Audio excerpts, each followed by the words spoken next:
Hi everyone, welcome back to Melissa's Kitchen Table. Tonight we're going to be making a loaded potato pizza.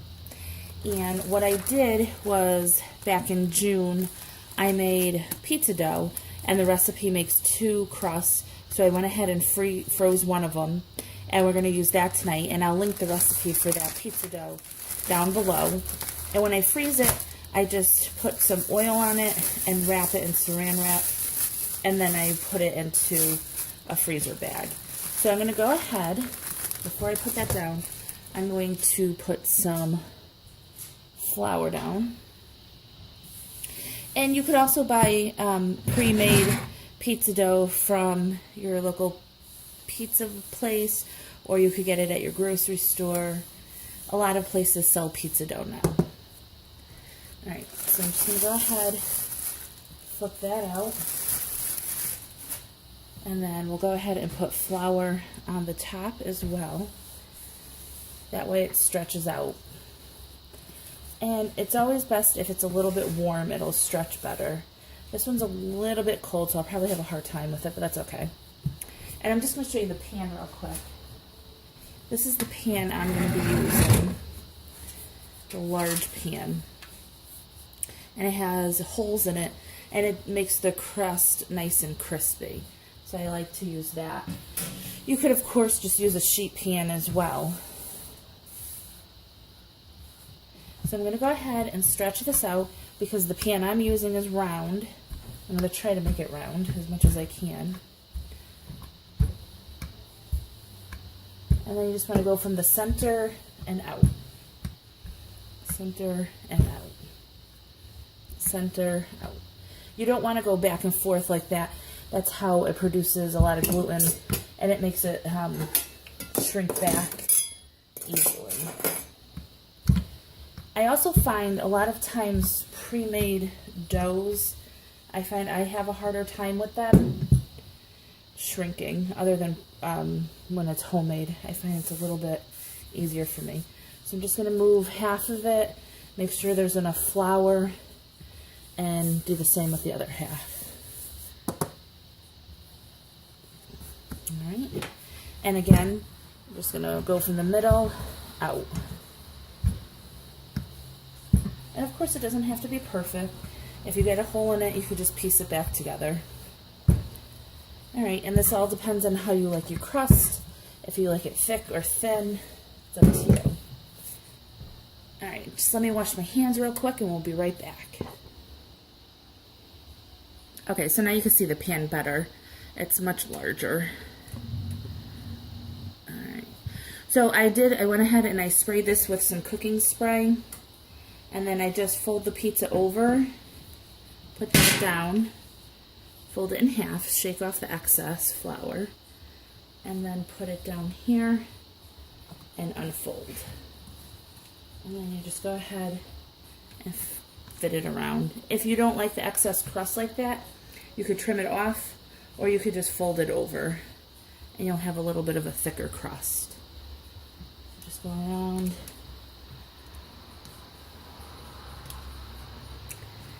Just like that. Alright, so I'm going to put this to the side.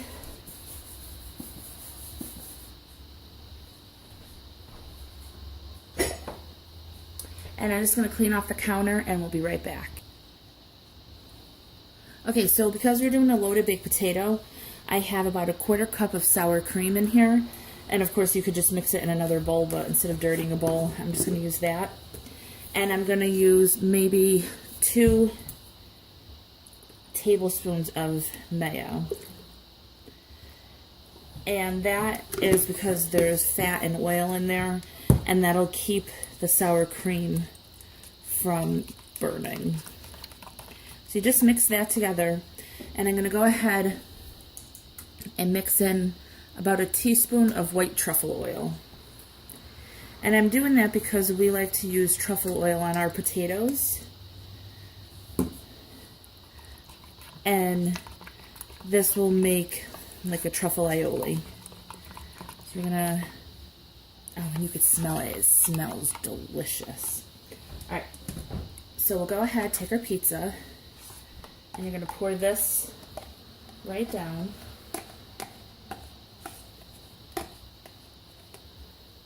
And this is the sauce. We're not using any tomato product.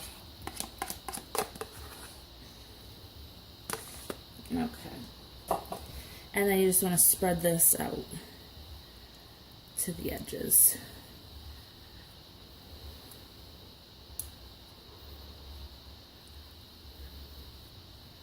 And you don't need a lot. It's not going to be like where you have a lot of sauce on a pizza.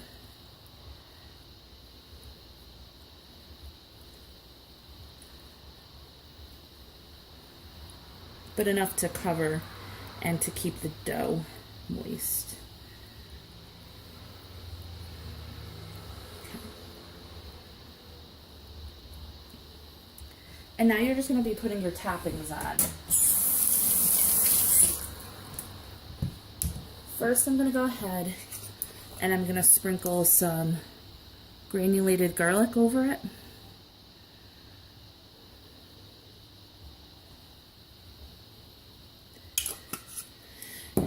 And then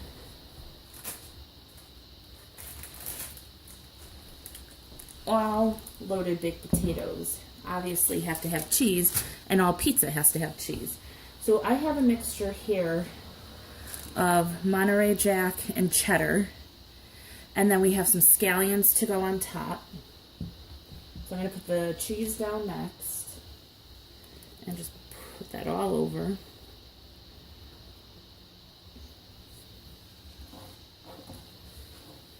Now, for this recipe, usually you find like bacon bits and stuff like that on top of loaded baked potatoes. But I had gone to the store the other day and I found some dried chorizo, and we absolutely love this. So I'm going to use that.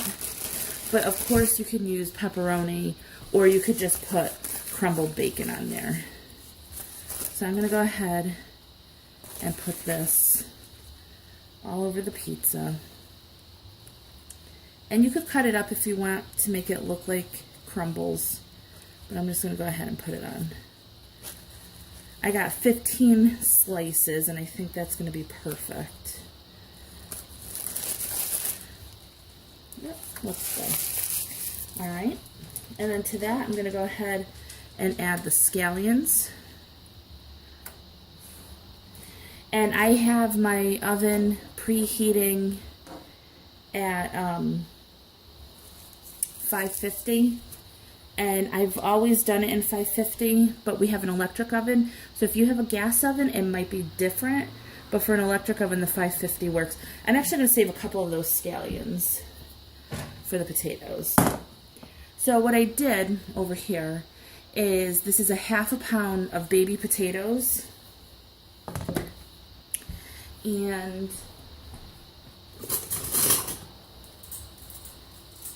I just boiled them until they were fork tender.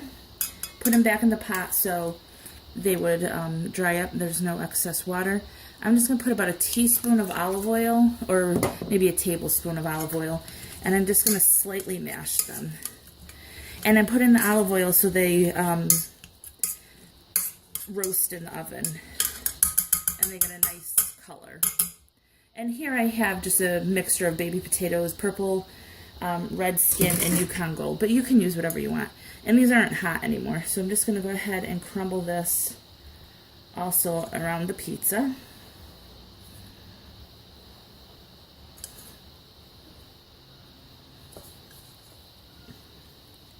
And because all ovens do work differently, this will probably take maybe 15 minutes or so. But just keep an eye on it. Once the crust is nice and baked and everything is golden brown and bubbly, you'll know that it's ready. Alright, so I just sprinkled the red around, and I'm going to go ahead and put the rest of the scallions on.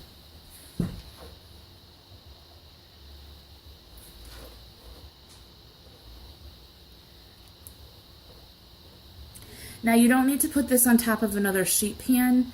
You can just put it in the rack just like that. If you're afraid of anything spilling over, you can put the sheet pan on the rack below. But if you put it right under this, it's going to create steam, and then it'll make a soggy crust. Okay, so this will probably be in maybe 15 minutes. I'll let you know the exact time once it's done. We'll be back. Okay, so once that's done, it comes out and it's really golden brown. You could see it's all crispy looking. The potatoes got some brown on them. So I just go ahead and get a really large cutting board, and I let it cool down for maybe a minute or two. And go ahead, put it on the cutting board, and then you're gonna cut the pizza. And of course, if you have a pizza cutter, you can use that. I just use a large, sharp cook's knife or chef's knife, and I just cut into it. And you can hear how it's crispy all the way through. The center is not soggy, as you could see. Okay. And then cut down the middle. And again.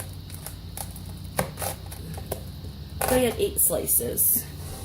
And then I just put it right back on the same sheet pan.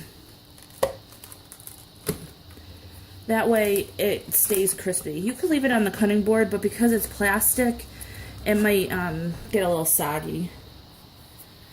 Okay.